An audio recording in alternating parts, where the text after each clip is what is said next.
একটা সময় ছিল আমাদের ছেলেবেলায় আমরা কখনোই বাজার থেকে আম কিনে আনতে কাউকে দেখিনি।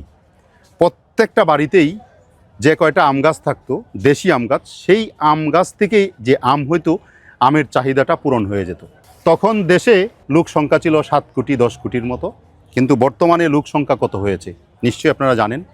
তো এই অবস্থায় যদি আগের সেই আম গাছগুলি থাকতও, তাহলে দেশে এবং দেশের মানুষের আমের চাহিদা মিটত না। দেখুন, পৃথিবী যত এগিয়ে যাচ্ছে, পৃথিবীর বয়স যত বাড়ছে, ঠিক সাথে সাথে মানুষ নতুন নতুন টেকনোলজি উদ্ভাবন করে হাইব্রিড কিছু আম, হাইব্রিড পেঁপে আমাদের বাজারে এসেছে।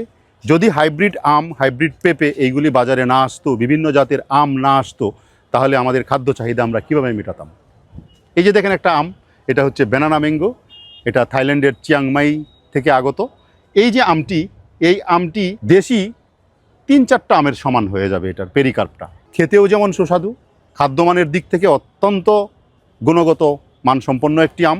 এর স্বাদটা হচ্ছে টক মিষ্টি স্বাদের। এছাড়া যে পেঁপেগুলি এখন আমরা বর্তমানে পাচ্ছি, দেশি পেঁপে যদি হয়, একটা গাছে কয়টা পেঁপে ধরে, আপনি কয়জনের চাহিদা মেটাবেন?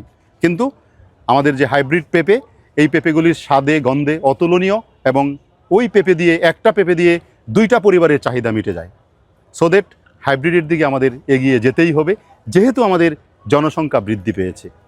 একটা কারণ। আরেকটা কারণ হলো হাইব্রিড জাতের আম উদ্ভাবন হওয়ার ফলে আমের গুণগত স্বাদ, আমের গুণগত মান, পুষ্টিগুণ সব কিছুই বৃদ্ধি পেয়েছে। এই যে এখানে দেখতে পাচ্ছেন, এই আমগুলি বিভিন্ন জাতের আম, ব্র্যাক নার্সারি তাদের বিভিন্ন আউটলেটে সারা দেশে তারা বিক্রি করছেন এইসব আমের চারা। এছাড়া বৃক্ষমেলার 112 এবং 113 নম্বর স্টলে এসেও আপনারা সেই আমগুলি এবং সেই উন্নত জাতের যে পেঁপেগুলি, এর চারা ক্রয় করে নিতে পারেন। নিয়ে আপনার বাড়িতে রোপণ করে পরিবারের আমের চাহিদা মেটাতে পারেন, আপনার সমাজের আমের চাহিদা মেটাতে পারেন। সুতরাং আসুন আমরা বৃক্ষরোপণ করি, সবুজ হোক আমাদের অঙ্গীকার। সবাই ভালো থাকবেন।